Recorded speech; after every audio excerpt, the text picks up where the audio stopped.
కన్నుల జారిన కన్నీళ్ళు తడిపెను దేవుని పాదాలు. ఇప్పటి నుండి నీ కళ్ళు చూచును దేవుని కార్యాలు.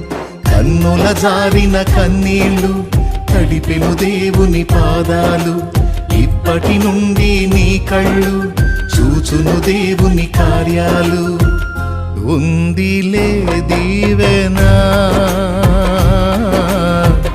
ఎందుక వేదనా.